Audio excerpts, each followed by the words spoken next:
Hello, everybody. My name is Aditya Vijay. He's Lucas, Aswit, Chang, and Emmanuel.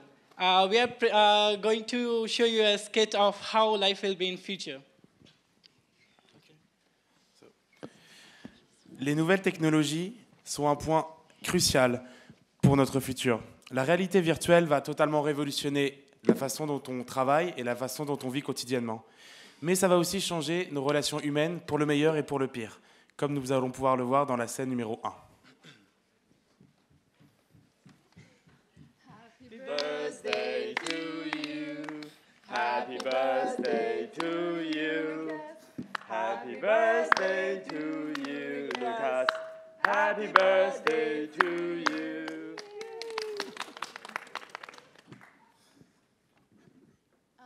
So Lucas, you can make a wish. Okay, mommy. So, it's not funny, come on. I want to see how the world is going to be in 35 years, mommy. Is Okay. that possible? Yes, let's go. Yay!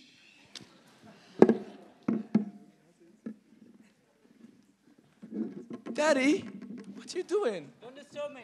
What you doing, Daddy? I'm Come on. investing in stocks, in future big stocks. Oh, mommy, mommy, what you doing, mommy? Mommy, brother, brother, brother, what you doing, I'm playing computer game. brother? Oh. Donc, comme vous pouvez le voir, les relations entre les personnes sont extrêmement différentes à cause de la réalité virtuelle. Mais il y a pire que ça. Finalement, le développement technologique va faire en sorte que les personnes deviennent totalement décérébrées et elles n'arrivent même plus à prendre une seule décision par eux-mêmes, notamment pour aller au restaurant, comme on peut le voir tout de suite. Hello, you can sit here. Thank you. Thank you.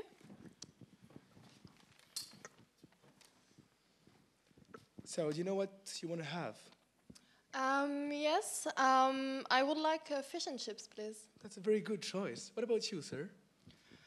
What do you think fits in my nutrition schedule? I'm sorry? I don't know what to order. I haven't taken my meal decision in 15 years. My refrigerator decides my diet for my healthy lifestyle. So I don't know what I should eat. I'm confused. No, but I don't know. I don't know what to eat. What's wrong with you? If it is so easy, then you tell me what I should eat. I don't have to, so I leave. Eh bien sûr, l'amélioration des technologies, des nouvelles technologies n'est pas totalement négatif. Par exemple, l'amélioration dans la médecine et dans la technologie chirurgicale va permettre de sauver des vies. Aujourd'hui, beaucoup de personnes attendent des transplantations cardiaques ou de reins ou d'autres organes. Ça prend beaucoup de temps et la plupart du temps, il n'y en a pas assez. Seulement dans le futur, ils vont pouvoir attendre beaucoup moins longtemps et vont pouvoir choisir un cœur artificiel dans un catalogue avec des nombreuses options, des couleurs, des Bluetooth et Wi-Fi pour tout ce qu'ils veulent. Hi. Hi, doctor. When can I get a new heart? I'm sorry, but you have to wait long because you have the transplantation registry, but you're not on the top of the list. I have to wait? Yes. No, I can't sorry. do it, I mean. I'm sorry. No, I'm dying. How can you do this to me? You're a No. doctor. You're supposed to save my life. Yeah. I will You have to keep die. helping. Please, No, it's okay. It's okay. please. Stop. Alors, c'était la situation aujourd'hui. Voici la situation pour 2040. Hello? Hey, doctor. I heard that I can choose my heart now. Yes, we have a beautiful catalog here. Wow. So you can choose color, the extra options such as Bluetooth and so on. So, yes. What Wow, do you that's think? great. Yeah? That's gonna be fun. My friends are going to totally envious. Yeah, I know. Donc voilà un petit compte-rendu du futur qui peut nous attendre avec les nouvelles technologies. Merci.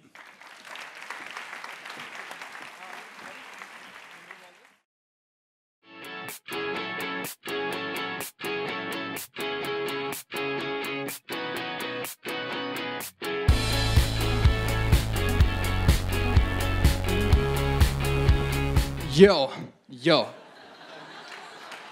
What's up?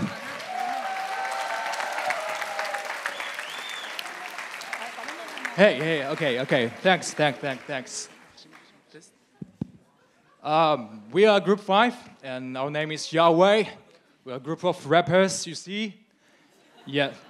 And today, we're very glad to be the last one, and you deserve something special, you know? Okay. Today, we're going to release our new single. It's called Rhapsody in Sexy. Yeah. And you got all the answers in the song. So, just here we go.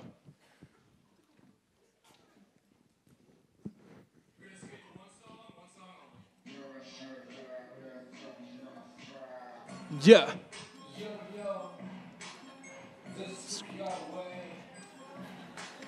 and this is our song. Check this out. Envision, mission, breakthrough restriction, technology development, no vision discrimination, all kinds of technologies, legally controlled, modern, virtual, ethical and sustainable. We engage ourselves with different kinds of people. Asian, Yoruba, Latina and Africa. People learn in different places every year. Discussing arguments, studies happens everywhere. Now you know why and you know how. Getting future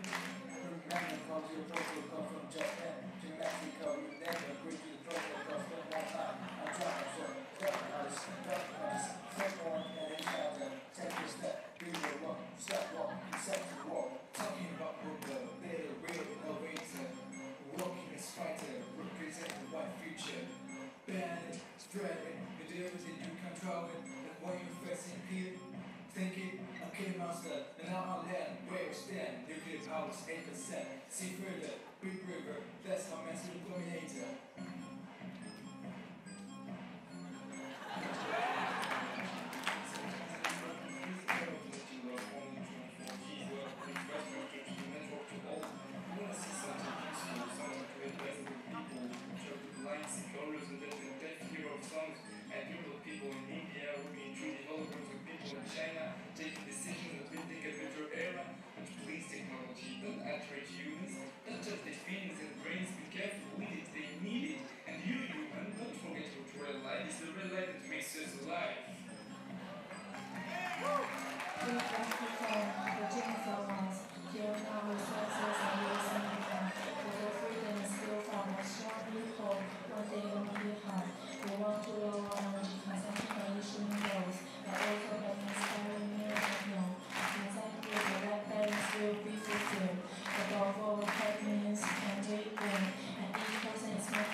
Makes up.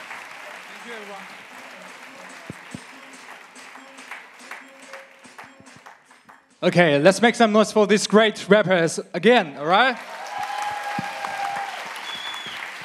Okay. Thank you very much. Thank you.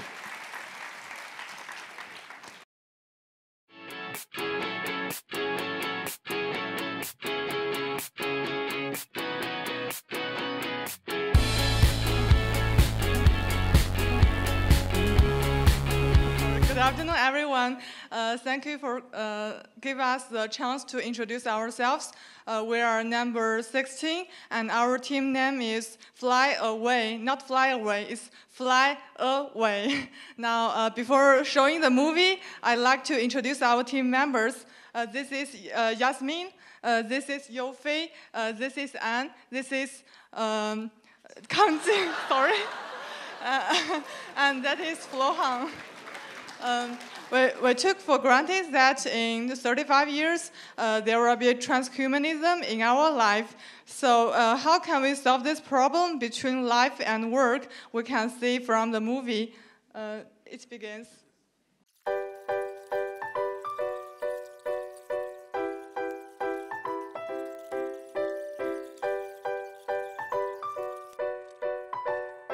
Hi, my name is John. I'm a new intake of ESSEC for 2015. Since I was born, I was implanted a microchip under my skin. Thanks to this, I don't have to show my ID. I don't need a key to open a door. I don't need a metro card. I don't need cash or card to pay. My grandma told me she had to go to the doctors to check whether she was sick. But now, the microchip will tell me my health condition and send it to my doctor automatically. Green, good. Red, sick. Blue, sub-health. When I go shopping, the screens of the mall recognizes me, and then a personalized advertisement appears on the screen, showing the item I'm interested in. I no longer try the clothes, because the screen can detect my shape and my size, and I just need to pick the style. My digital eye contact is part of my life. By the way, I forgot to introduce my personal life assistant. She is in my eye contact. Hey Susie, how are you today? Hi, I'm fine, and you? She is really hot. Thanks to my eye contact, I can localize where I am. I can check my bank account balance everywhere, and I can surf on the internet. I can also share my vision with others. One of my eyes can be in Paris, and the other one can follow my friends in New York. So, I can discover the world from wherever I am. But, I must admit, sometimes it can be disturbing. Thanks to my lenses, I can attend a course wherever I am, in my bathroom, in my shower, in the metro, in the toilet, or on the sofa. We don't need to go to school, only for practical experiments. When my grandma was young, she followed 25 courses to graduate. Now, I have to follow 75, because we can study and work anytime, anywhere. It increases my capacity, but in the meantime, there is a lot of pressure, and it could be overwhelming. Moreover, you can check the ranking every day. The competition is motivating, but it's a lot of pressure. And I can't even imagine how I could live or work without my lenses. One day, I broke them, and I got lost all of the time. I felt really sad, and I failed my exam. These technologies augment my capacities, yet I sometimes get the feeling I can be tracked and watched everywhere. Work and life are mixed. The line between life and work is nowadays blurry. Bref, let's rather find a solution with Imagination Week 2015.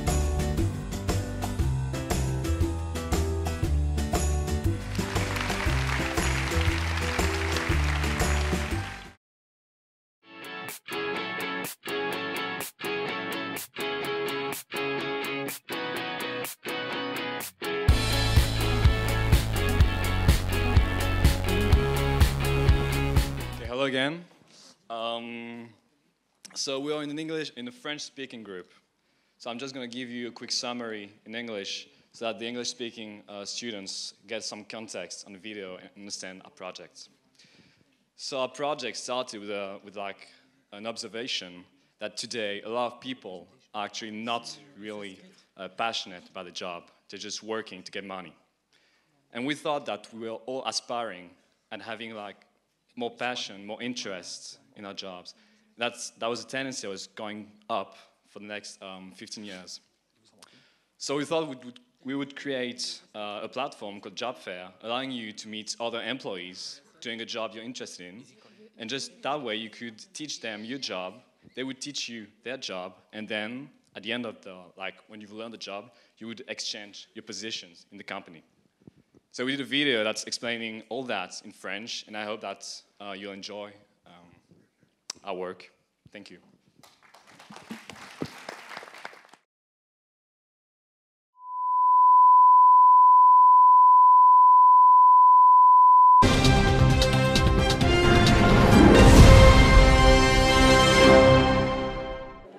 Bonsoir, bienvenue à tous pour cette nouvelle année 2040.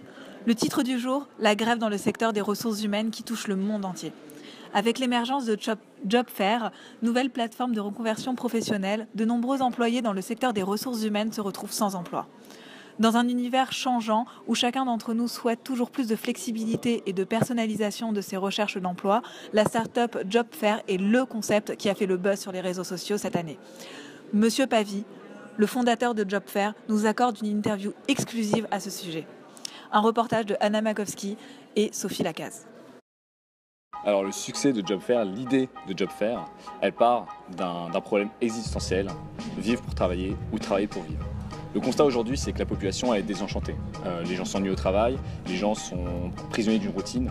Aujourd'hui, 61% des salariés ne travaillent que pour le salaire. Alors que de plus en plus, ce dont on a besoin, ce qu'on recherche, c'est de donner un sens à nos vies par le travail. On veut du changement, on veut de la stimulation, on veut de l'évolution. On veut pouvoir aller d'un secteur à l'autre et faire évoluer notre vie et nos compétences. Job Fair propose une solution à ce problème-là, tout simplement, de mettre en relation des employés qui souhaiteraient échanger leur travail afin qu'ils puissent se former les uns les autres, puis se coacher vers les entretiens et vers le succès.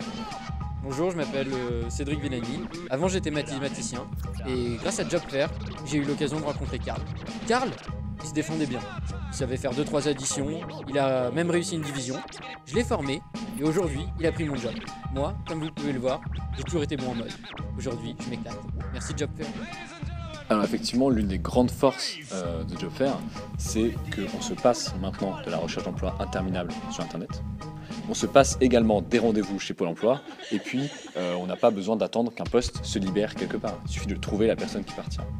Et finalement, ça réconcilie des employés avec leur passion. Avant, j'étais trader. Des chiffres, des chiffres, des chiffres, des chiffres. Maintenant, je suis agriculteur. De l'herbe, du vert, de la sérénité. Ah, ça change.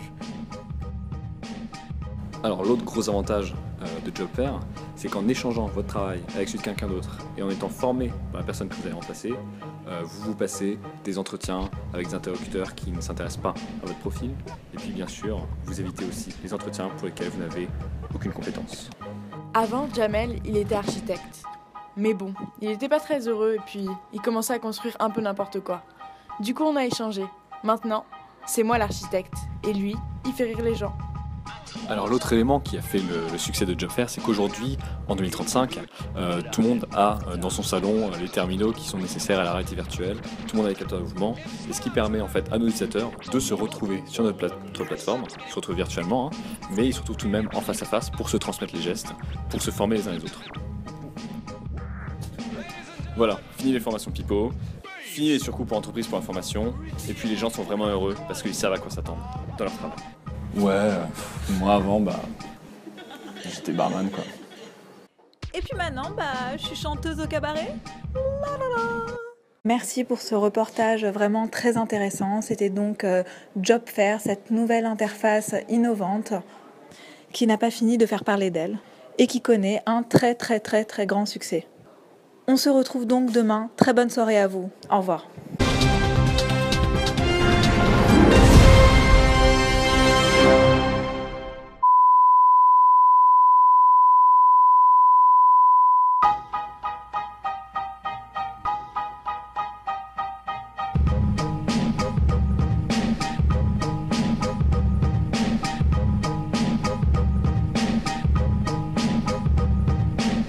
Merci à tous et merci à nos invités pour cette vidéo. Xavier Pavie, Cédric Villani, Karl Lagerfeld, Leonardo DiCaprio, Gad Elmaleh, bien d'autres, un cheval.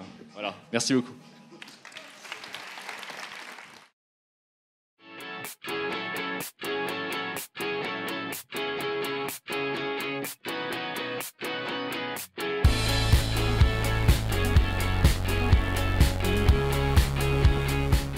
Hi everybody. So my name is Ludovic. This is Guillaume, Ronan, Edzi.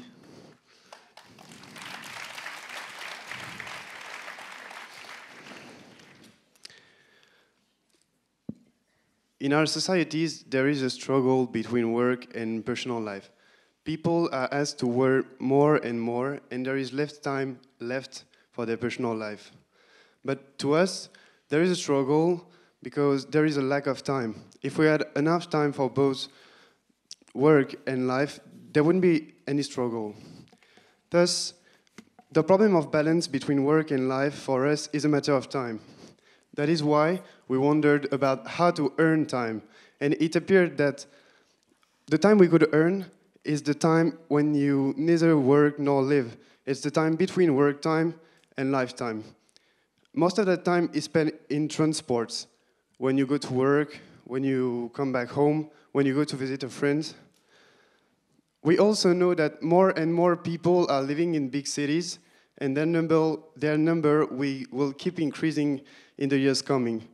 These people use already and will use more and more public transports for their low cost, speed, simplicity, and environmental reasons. However, public transports are places where you do nothing, where you neither work nor live, where you waste your precious time.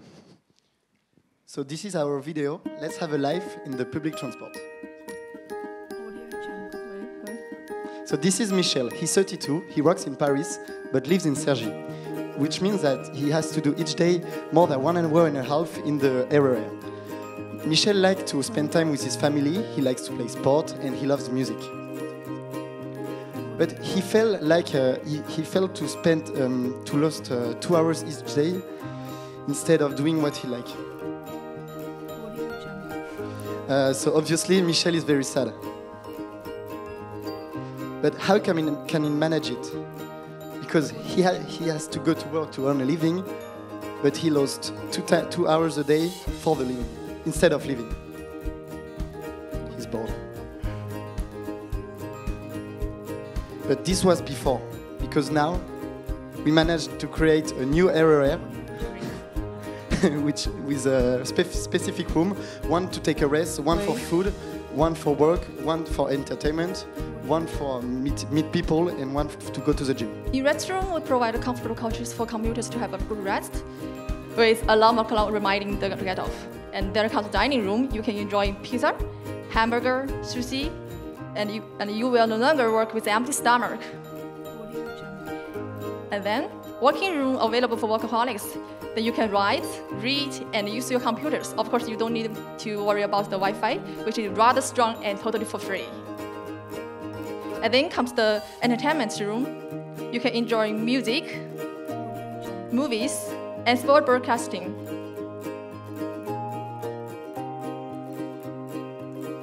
We also designed meeting rooms for people to hold business meetings. And if you are lucky enough, you can even get a date.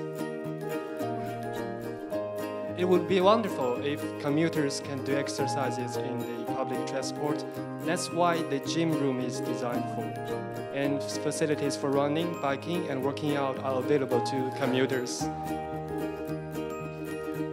This kind of public transport can be applied in every big city all over the world, from New York, Paris, São Paulo, Beijing, Sydney, etc. In this way, Michel from Paris, Chen from Beijing, Brian from New York, and Alberto from São Paulo, they will be happy. Our goal is no more wasted time between life and work, and we want to make the balance between them. And we also want to transform the public transport into a comfortable, cozy, and interesting place. Thanks for your attention.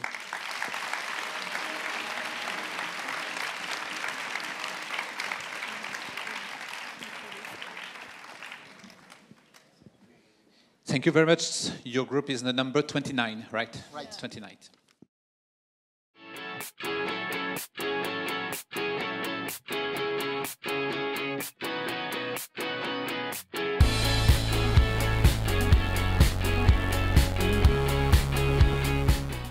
Bonjour à tous.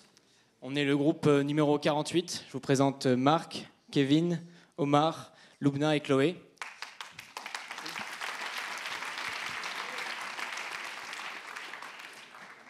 Nous sommes en 2046 et nous allons vous montrer un petit passage de la vie de Gustave qui travaille dans un monde où le marché de l'emploi est totalement décloisonné. Bespresso, le café qui tient chaud. Le café qui tient chaud. Gustave se répétait sans cesse ce slogan. Il ne lui manquait plus qu'un dernier ingrédient pour finaliser son essence olfactive destinée à promouvoir le nouvel arôme de Bespresso. Il consacrait son mercredi à concevoir la fragrance idéale qui serait diffusée par l'affiche. Vous savez, ces publicités sensorielles qui mobilisent l'ensemble de vos sens lorsque vous passez devant. Il est censé finaliser le projet pour Tariq Njijol, directeur communication de Bespresso. Son oreillette interactive sonne. Allô Gustave, bonjour. Je voulais simplement savoir où tu en étais sur l'avancement du projet Fragrance. Bonjour Tariq. Il me faut encore un peu de temps pour trouver la formule parfaite, mais je te rappelle ce soir pour te tenir au courant. Exténué, il se lève et salue ses nombreux voisins du jour qui, comme lui, étaient venus profiter du sharing space pour travailler. 1 heure plus tard, à Bilbao, il se prête jusqu'au siège de Spark Design, où il exerce une deuxième activité, directeur des ressources humaines. Il appose son œil sur le contrôle rétinien de l'entrée, la porte s'ouvre et laisse place à un itinéraire lumineux censé le guider jusqu'à son rendez-vous. Et en chemin, il est interpellé par Jenna. Gustave, ça va? Qu'est-ce que tu fais là? Tu bossais pas sur tes projets publicitaires? Si, mais j'ai décidé de faire passer un entretien aujourd'hui. On a besoin d'un nouveau chef designer pour le projet Innovation. Et toi, ça va? Top! Regarde, je viens de retrouver notre nouveau manager du mois sur Uberboss pour nous encadrer sur le projet Table Basse Design. Nickel, il a l'air sympa. Quand je pense que mes parents n'avaient pas le droit de recruter leur propre patron. Bon allez, je file, je suis à la bourre. Bonjour monsieur, Antonio Serenze. Bienvenue. Vous êtes là pour le poste de chef designer sur le nouveau projet, c'est ça? Tout à fait. Très bien. Comme vous avez pu le voir sur l'annonce, nous avons besoin de votre présence physique au moins une fois par semaine. Quel jour vous arrange le plus? En ce qui me concerne, ce serait le jeudi. C'est parfait. Je suis très heureux qu'on ait un entretien en face à face. Spark Design a interdit les recrutements par webcam l'an dernier. Après tout, ce n'est pas parce que des algorithmes nous font nous rencontrer et nous amènent à nous qu'on peut se passer d'une réelle rencontre. Mais parlez-moi un peu de ce que vous faites le reste de la semaine. Eh bien écoutez, je suis conservateur au musée de Guggenheim du lundi au mercredi et je consacre le reste de la semaine à ma famille. Ah oui, juste par curiosité, j'aurai quelques heures de libre en fin d'après-midi. Qu'est-ce que vous me conseillez d'aller voir? Vous avez de la chance, on vient d'inaugurer l'expo Retour vers le smartphone, qui retrace l'histoire de ces objets indispensables du temps de nos parents avant qu'ils soient remplacés par les nouvelles technologies. Nous avons complètement repensé l'expérience visiteur avec l'aide d'un cabinet de data analytics qui a décrypté les comportements et attentes de chacun afin de personnaliser votre parcours au sein du musée. Antonio s'en sortait brillamment. À vrai dire, Gustave l'avait déjà quasiment engagé. Fatigué de sa journée, Gustave décida de se rendre au musée Guggenheim pour y déambuler tranquillement. Il se rappela de ses obligations envers Tariq, son directeur de projet pub sensoriel, et l'appela dès son arrivée au musée. Allô, Tariq? Ah Gustave, j'attendais ton appel. Je voulais te prévenir que j'avais pris un peu de temps pour moi aujourd'hui et que je ne pourrais pas finaliser le projet avant demain. Écoute, j'allais justement te dire de pas te presser, je suis en déplacement professionnel. Pour une autre entreprise, donc je n'aurai pas le temps de regarder le dossier avant la fin de la semaine. À mesure que la conversation progressait, Gustave entendait comme un écho de la voix de Tariq dans le hall du musée, jusqu'à ce qu'il comprenne. Tariq était là, à côté de lui, et ne s'était pas encore rendu compte qu'il se trouvait dans la même pièce. Tariq? Oh là, mais qu'est-ce que tu fais là? J'allais exactement te poser la même question. Écoute, je suis en mission, je suis responsable sur la gestion des data analytics du musée. Tout était enfin clair. Antonio, le conservateur du musée et chef designer, Tariq, le directeur commercial et data scientist, Gustave, le créatif publicitaire et DRH, chacun était le patron de l'autre. Merci.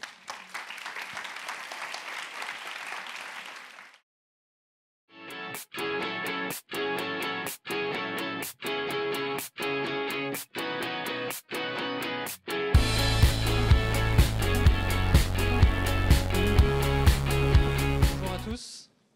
Alors j'ai ici avec moi la lettre d'un ESSEC promo 2047 qu'il a écrite à son père et on va la lire tous ensemble. Dans cette lettre, c'est fascinant de voir comment on redécouvre l'ESSEC, ce que sera l'ESSEC dans le futur, avec une pédagogie entièrement repensée qui s'orientera autour de l'étudiant pour qu'il puisse définir sa propre discipline et ainsi définir un projet de vie plutôt qu'un projet de carrière. On va vous lire ça tout de suite. Merci. Mon cher papa, cette semaine, nous entamons la Babylon Week à l'ESSEC. Une semaine de retour aux sources. J'ai appris à écrire au stylo à plume sur du papier. Il me semble que tu faisais ça à ton époque. Et maintenant, grâce à cet atelier lettres, je prends le temps de t'écrire. L'ESSEC a considérablement changé depuis le temps où tu y étais. Ça fait maintenant 2 ans que je travaille en holoconférence avec la plus grosse université de Corée et avec des co-students du Tadjikistan pour un projet de développement d'hôtellerie subaquatique. C'est amusant, maintenant il n'y a plus de profs à proprement parler. On est encadré par des entraîneurs. Ce sont des mentors ou des coachs qui nous apportent leur expertise pour développer un projet avec eux. J'ai du mal à imaginer qu'avant, il y avait des amphithéâtres dans lesquels il fallait que tu restes assis pendant des heures et des heures à écouter quelqu'un parler. On travaille désormais allongé avec un fond musical dans une salle très bien éclairée. Toutes nos idées s'organisent automatiquement sur un smartboard, un tableau qui structure toutes nos idées. L'échange est permanent et l'hyperconnexion de notre école facilite l'échange avec plus d'une centaine d'e-campus. J'apprends la théorie sur des modules en ligne qui me sont envoyés tous les soirs. On construit nos propres projets et ça nous responsabilise énormément. D'ailleurs, ça me fait sourire quand je pense qu'on contrôlait en cours ta présence. Pour nous, c'est totalement l'inverse. On profite de chaque instant à l'ESSEC. Pour rien au monde, je raterai la Cosmo-conférence de l'éminent PDG de l'Empire Bim Bim Go. Et oui, les petits restaurateurs sont maintenant cotés au CAC 50. Bon, sans te mentir, je t'avoue qu'on se perd un peu dans ce monde hyper connecté. Heureusement que le campus permet d'expérimenter tout type d'activité. Je me suis lancé dans la découverte de la méditation, la botanique et même l'aquarelle. Notre art space est génial. Il a été complètement pensé pour qu'on s'y sente bien. Il s'adapte même à l'humeur des gens. Couleurs, musique, odeur et même la température changent. Il me semble qu'à ton époque, on te demandait tout le temps quel métier tu voulais faire plus tard. Mais ça, on s'en fiche, non ? Comme nos entraîneurs nous le disent, on aura tout le temps plus tard. Le plus important, c'est quand même le contact et l'échange. Le vivre ensemble, pour moi, c'est ça la clé du travail. Et ce qui est appréciable, c'est que ce travail d'équipe repose sur un apprentissage beaucoup plus autonome et indépendant. Je m'épanouis à travailler à mon rythme dans la cybercafette et je ne dois rendre de compte à personne. Voilà papa, et j'espère que je ne t'ai pas ennuyé avec ma vie étudiante. J'ai l'impression d'être libre, toujours évoluer dans une vision innovante via des technologies de pointe, tout en faisant des rencontres formidables qui forgeront ma personnalité. Je te laisse. Je retrouve mes amis cyborgs de l'assaut Feng Shui pour concevoir un nouvel espace. La bise du Feng Shui Foys connecté et bonne méditation. Signé ton fils.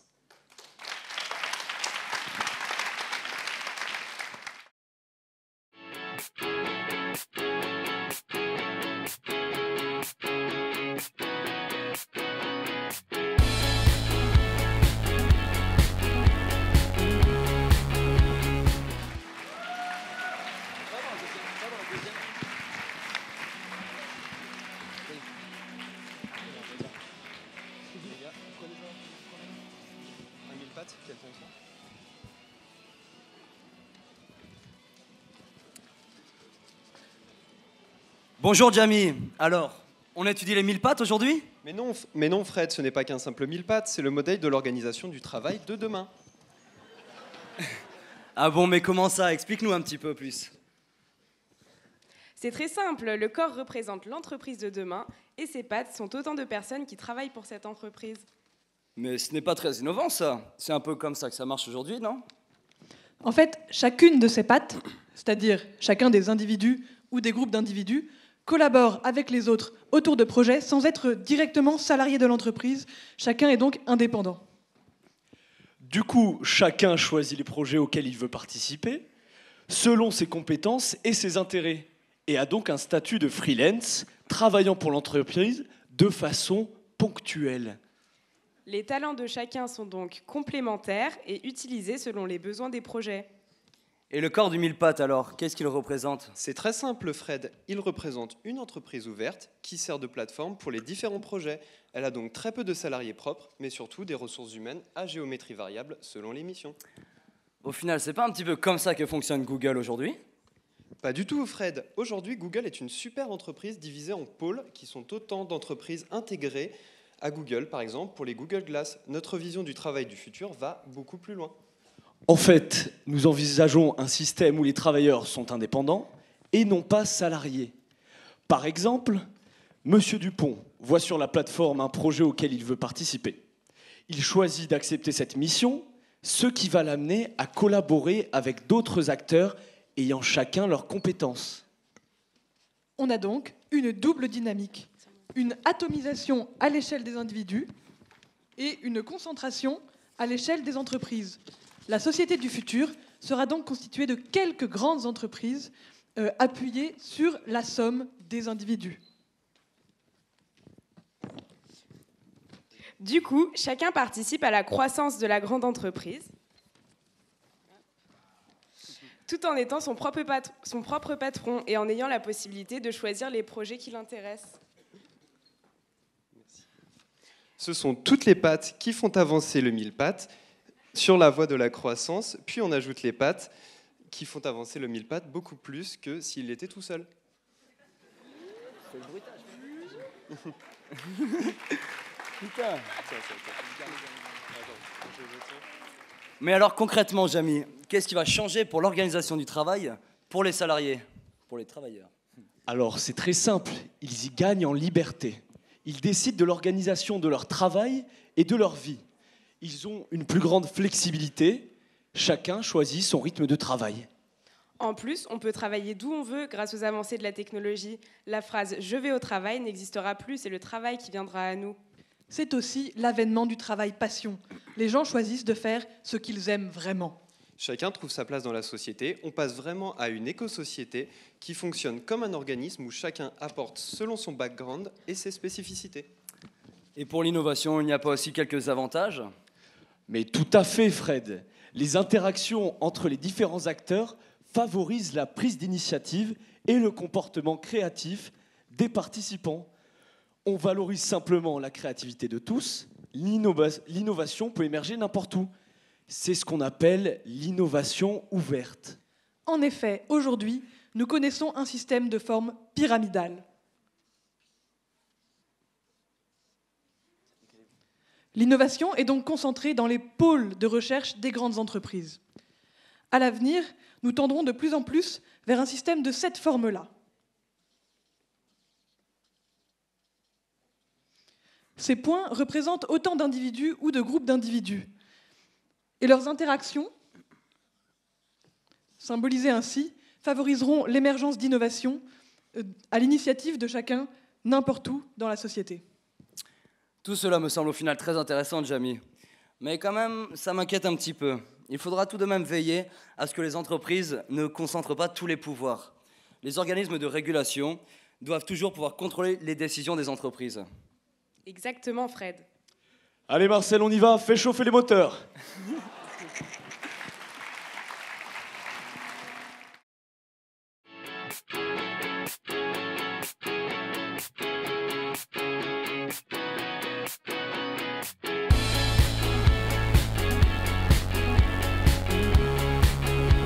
Bonjour à tous. Je vais vous présenter rapidement le groupe et ensuite on pourra commencer. Donc Marie, David, Hervé et Maxime. Et donc nous, pour répondre à la problématique de cette Imagination Week, on a décidé de vous faire un petit poème, donc un exercice typiquement français. Donc on espère que celui-ci vous plaira. Ouais, c'est bon. 2015. Une ville, des murs. Métro, boulot dodo. Village, air pur. Plus beau, rando, vélo. Mes villages, c'est chômage. À la ville, c'est facile. De l'emploi, des amis, des fiestas, Des boutiques? 2040. Un groupe d'entrepreneurs du petit village de Capelgem se réunit et propose des solutions pour que les villages reprennent vie. Tous ensemble, nous avons réfléchi à ces petits riens qui font lien. Dans nos villages, à la campagne, même à tout âge, on s'accompagne. Du coworking et des workshops, même à distance, vos compétences. Télétravail? Pas un souci. C'est entre amis qu'on travaille. C'est une vraie communauté. Et en avant nos artisans. Mais pour les foyers, qu'avez-vous pensé? Dans tous les foyers, ça sera connecté. Avec des tablettes, tout le monde au fait, des événements à tous les instants. Aller à la ville? Rien de plus facile. Avec des transports plus rapides encore. Mais la connexion, c'est aussi ailleurs. Nous traverserons les frontières sans peur. Et nos étudiants, quoi pour eux vraiment? Pensons aux étudiants. Convions même les secs. Quelques brins de campus pour vivre son cursus. Aussi, pour nos vélos, un nouveau paradis. Pistes cyclables en réseau, produisant l'énergie.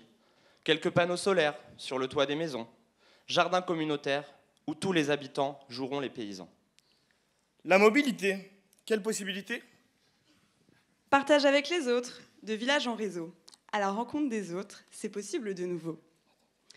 Des lieux de vie reliés, aux plaisirs différents, des villages jumelés, pour un plaisir changeant.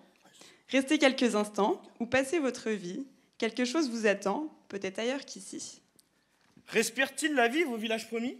Un vrai lieu de vie, avec des commerces, mais pas comme jadis. Un vrai multiplex. Théâtre ou ciné, resto ou soirée, un lieu de passage, année de partage. Grandissant en âge, on rêve de voyage. Parcourez le monde, nous le proposons. Nos villages inondent toutes les régions. Et la jeunesse, quelle promesse? C'est l'aventure de cette jeunesse, super peinture, scène d'allégresse, conversation sans faux semblant, vraie relation, c'est excitant. Dans les cafés, le dieu Bacchus est célébré, on en veut plus. Mais finalement, qu'en est-il vraiment? Nos villages, quoi de plus? On s'amuse et on nage. Et la vie, le travail, sont unis, où qu'on aille. Village, sans mur, nouveau, plus beau. Bonjour la vie, bonjour travail, 2040. Merci. Merci.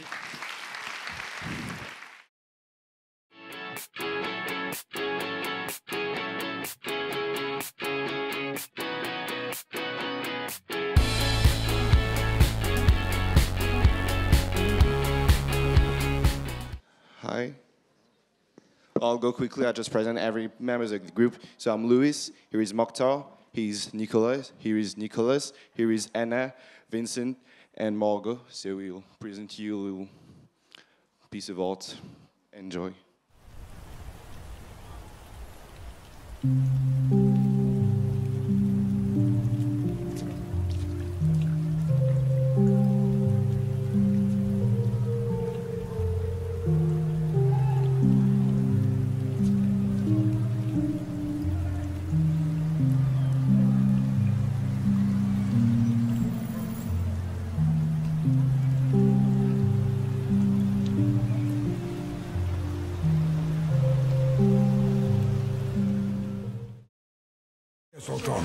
Si vous ressentez une gêne pour entendre, Audica, la réponse est là. Bonjour à tous. Aujourd'hui, en 2040, l'espérance de vie en bonne santé est de 90 ans, soit 30 années de plus que la génération précédente. À l'époque, 60 ans rimait avec la fin de la vie active. Aujourd'hui, il marque le commencement d'une nouvelle ère de liberté. Que faire de tout ce temps? Vivre? S'épanouir? Travailler? Repartir à zéro? Vous êtes un senior en manque de perspective et en mal d'aventure et vous vous ennuyez dans votre vie? Vous êtes une jeune personne de 60 ans, avide de nouvelles expériences et en quête de reconversion, assoiffée de nouveautés. Dans tous les cas, notre cabinet de conseil de vie, Seven Sins, est là pour vous. Notre but, vous proposer le meilleur plan de vie, adaptées à votre situation et vos envies. Nous avons développé une méthode révolutionnaire, Cocotte. Cette méthode novatrice, basée sur des algorithmes prenant en compte vos caractéristiques et expériences personnelles, nous permet de vous trouver un avenir sur mesure. Notre but, vous proposer le meilleur plan de vie adapté à votre situation et vos envies. Ah mais c'est génial! Moi, je trouvais mon travail répétitif, morne. Je n'avais plus la motivation de me lever tous les matins. Mais, grâce à l'expertise des consultants de vie de Seven Sins, j'ai enfin donné un sens à ma vie. Bref, avant j'étais banquière, mais maintenant, je suis architecte en réalité augmentée. Avant, j'étais journaliste. Aujourd'hui, grâce à mon conseiller, j'ai fait le tour du monde en radeau photovoltaïque. Avant, j'étais chef cuisinier. Maintenant, je suis web détective privé. Alors faites comme Anna, Margot ou Nicolas et beaucoup d'autres. Ne soyez plus passifs. Prenez votre seconde vie en main. Même à 60 ans, prenez le temps de penser à votre futur.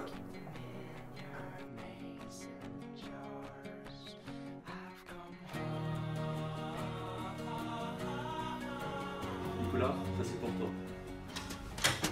Bonjour, oncle Hacham. Enchanté, asseyez-vous. Merci. Alors, qu'est-ce qui vous amène chez Seven Sins? J'ai 68 ans et suis actuellement à la retraite depuis 4 ans, après avoir été professeur à l'ESSEC pendant plus de 40 ans. Mais après tout ce temps, j'ai l'impression d'avoir travaillé pour vivre, plutôt que d'avoir travaillé à vivre. Aujourd'hui, je ne sais plus quoi faire de ma vie. Je suis à la recherche de nouvelles perspectives, et votre pub, justement, avec votre concept de nouvelle vie sur mesure, m'interpelle vraiment.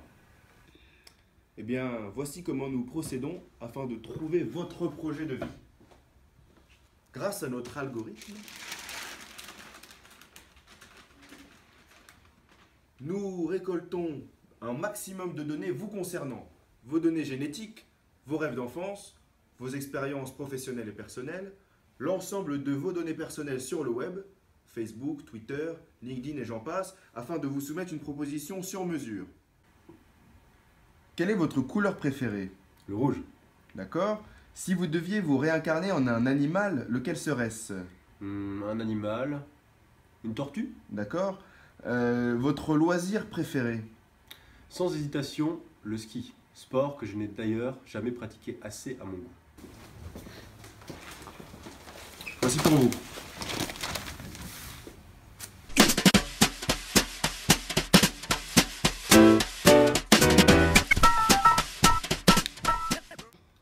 Merci d'avoir pris le temps de répondre à l'ensemble de nos questions. C'est maintenant le moment de vérité.